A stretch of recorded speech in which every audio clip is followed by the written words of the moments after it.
Are you trying to use the front door? Who do you think you are? I shuddered to hear the voice of my mother-in-law. It was not the first time she had spoken to me like that. Ever since I got married and moved in with her, I had to endure her verbal abuse day in and day out. That day, her bullying didn't stop. People like you should use only the back door. Wait, I will get you a doghouse. You can live in it. Please, Kathy, you can't be serious. I don't like it when you call me by my first name. It gives me the chills. You and I are like mistress and servant, get it? If I tell you to eat a piece of trash on the street, you put it in your mouth. No way. Go and take care of the garden now. It's colder than usual today, but a slip would be more than enough for you to wear. I won't allow you to come inside until it's clean. I began to tend to the garden as she ordered me to do.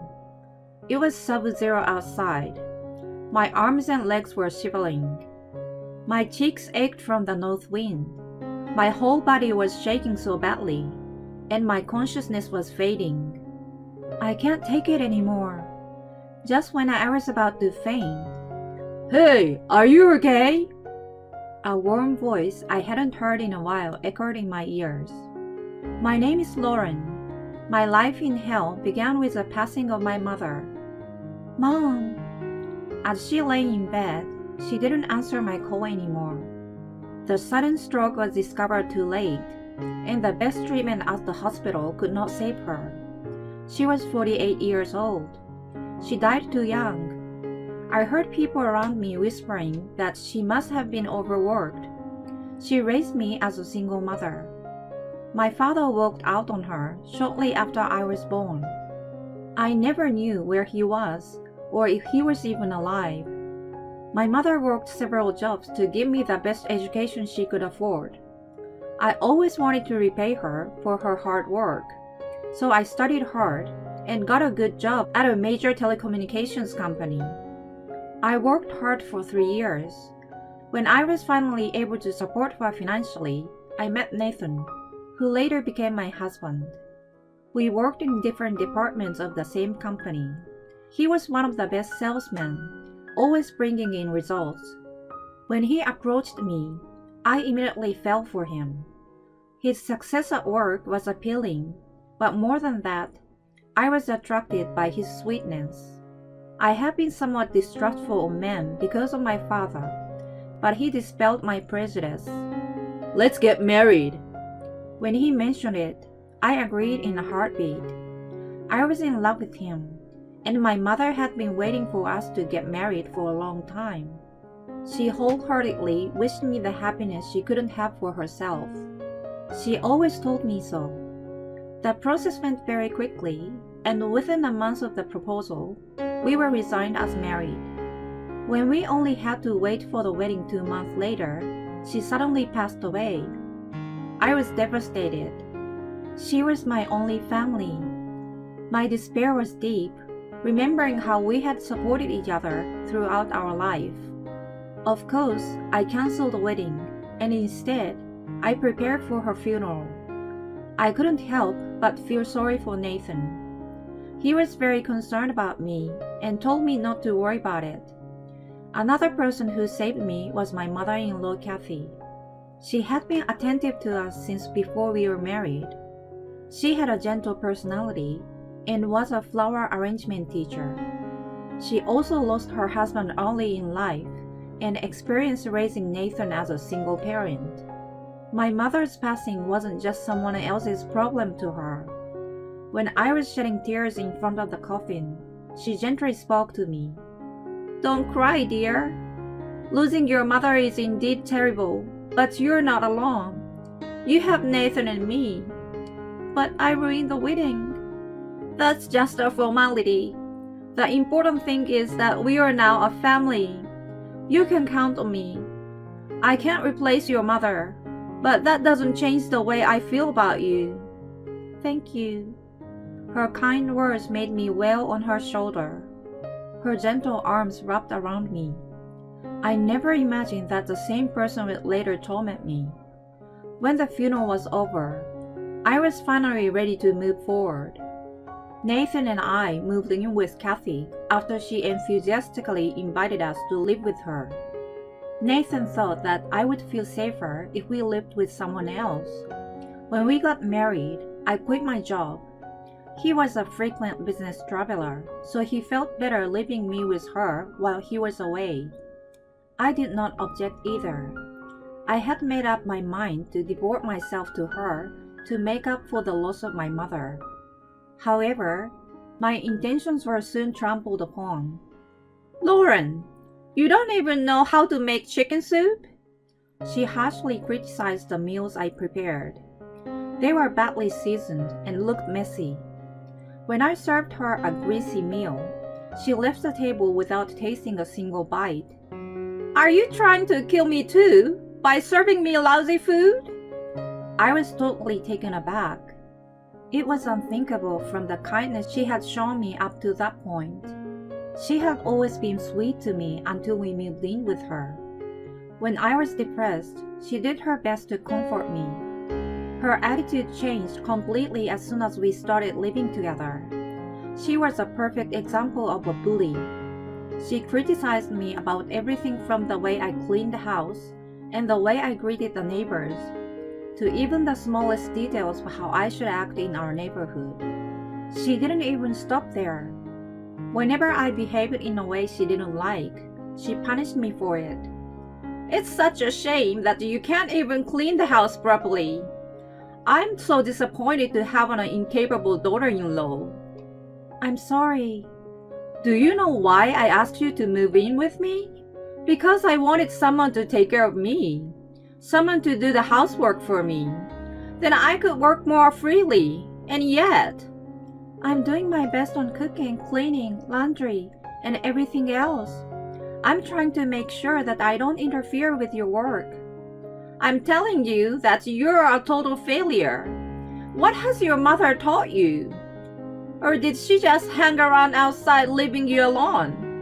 My mother was not like that at all. She raised me by herself and never had time for herself. "How dare you talk back to me? I know that hardship better than anyone else. I will tell you what. Your mother was incompetent. Isn't that right? Because she raised a pathetic daughter like you." "How could you say that?" "You need to be re-educated. As punishment, skip dinner tonight. Of course you will cook for me. If you even try to taste it, I will throw you out of the house." She often tortured me in this way, calling it education. I was not allowed to eat. I was not allowed to take a shower. When I was not allowed to sleep for a night as punishment for not cleaning well enough, it was really hard for me. I spent the whole night in the dark kitchen, fighting off sleepiness. I was forced to write a letter of apology to her. I had to write, "I'm sorry for my incompetence," dozens of times. I couldn't contain my tears from dropping on the paper. Even so, I never thought to tell Nathan about the mistreatments. To begin with, he was away on business trips so often that he was not home for half the month. When he did come home, it was usually well past midnight. I knew that his job was very demanding and that he worked hard for us. I couldn't let him worry about unnecessary things. Besides, he trusted her with all his heart. I didn't know if he believed me if I told him. And so, the days of torture went on for months. "The trip is going to be a bit longer than usual." As Nathan was leaving, he said in a formal tone. He was entrusted with a big project, and the trip was going to decide his future promotion. "You'll be okay as always?" "Sure." "What's the matter? You look a little pale. You seem to have lost some weight too." "It's nothing. I just haven't been sleeping well." "It's getting colder these days. Take care of yourself. And take care of my mom too." "Have a safe trip." I saw him off with a forced smile. How could I confide in him about my trouble? He was in the most critical time of his career. I didn't want to bother him about me. Kathy's bullying became limitless without his presence. That day, she ordered me to do something outrageous. It was a chilly winter afternoon, even though the sun was shining. Clean up the garden today. It has been neglected all autumn. It's a complete mess out there. I don't know much about gardens. I don't know which plants should be kept and which ones to be cut away. I'd rather have a professional take care of it. Are you trying to make me spend money? You're just looking for an easy way out. If you don't know what to do, look it up on your phone. If you do anything wrong, I will punish you again. Understood. Her fierceness pushed me reluctantly to go down to the garden. It was a large space, and even in winter, it had varieties of plants. I pulled out what I thought were weeds and gathered dead leaves. I was wearing garden gloves, but my hands were numb from the cold. My breath was white, and I felt my ears freezing. I was at my limit after 2 hours. I appealed to Kathy, who was just waiting inside the warm house. Kathy, I'm freezing. I can't move my hands anymore. Can I do the rest tomorrow? The garden is too big. What a lazy girl you are. It's embarrassing to my guests if the garden is left messy. I really can't take it anymore. The soil is cold. The air is freezing. I'm going to get sick. Then keep doing that until you collapse. Until your limbs freeze.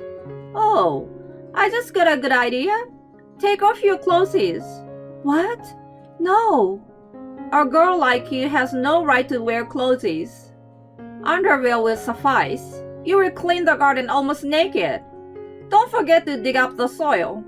You can't be serious. I'm really going to die. I'm freezing even now. You can see your mother again if you really die. After making me take off my clothes, she slammed all the windows in the house and carefully locked them. I could do anything but stand there in disbelief.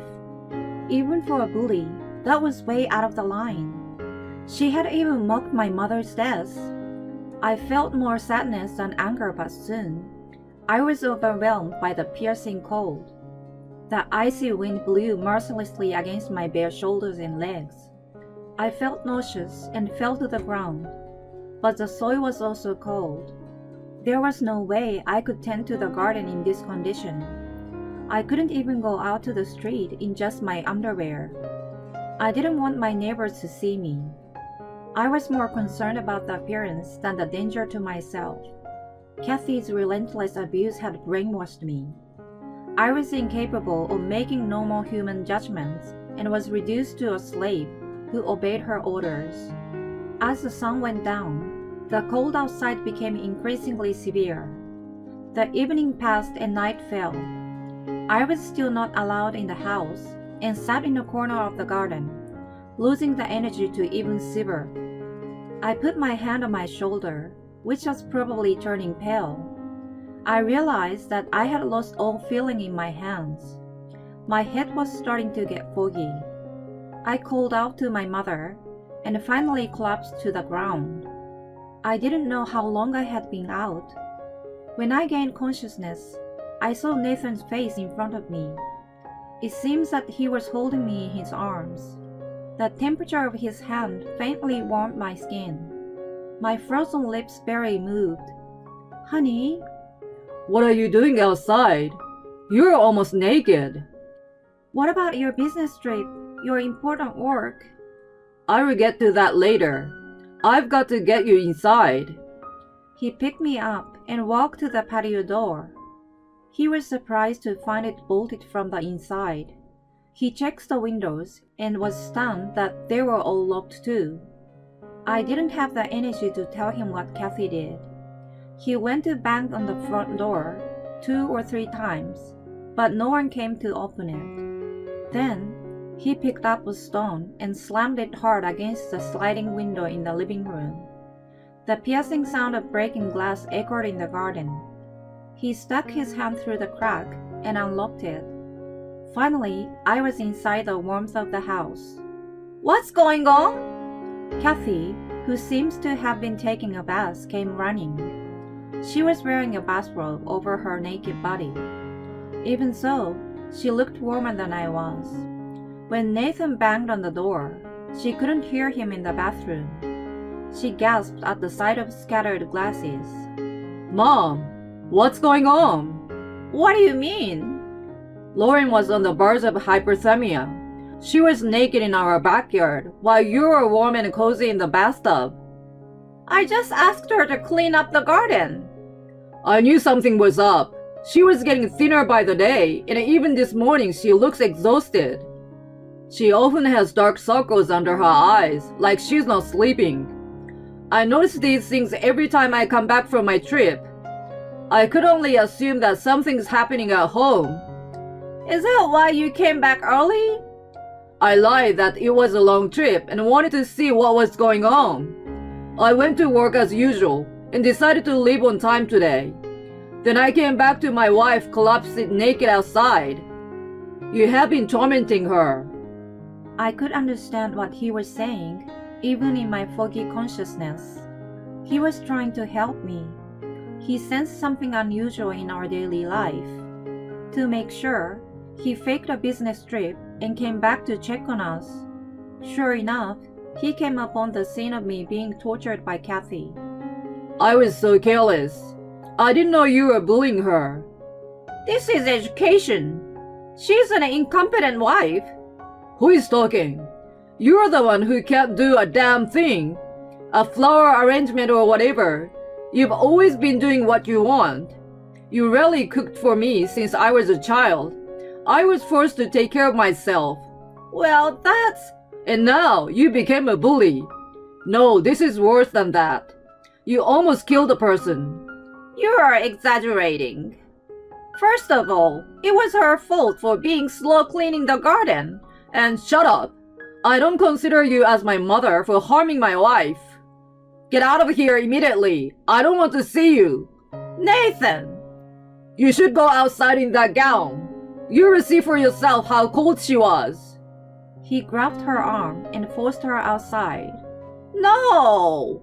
She screamed and rushed into the house, unable to stand the cold for even a second. Then, she ran upstairs to her room. He stood there grimacing at her until she was out of sight. Honey, let's get you in the hot bath. As soon as she was gone, he immediately took me in his arms once again. I saw tears welling up in his eyes. I'm so sorry. I didn't realize the suffering you were going through until today. Oh, hon. We will leave this house tomorrow. We will stay in a hotel until we find a new place to live. I'm not going to see my mom ever again. She's your mother. You don't care about that? Who does? You're the most important person in my life. You were so concerned about me that you couldn't tell me what was going on. Well, I promise to protect you from now on, and we'll have a happy home together. being held firmly by him, I felt a lump that was frozen inside of me finally melt away. I sobbed into his chest. When he helped me into the bath, I felt my heart warm up to the core. Then, as he declared, we moved out the next day. We left our belongings behind for the time being and stayed in a hotel while we looked for a new place. We found an apartment right away and were able to move in a week later.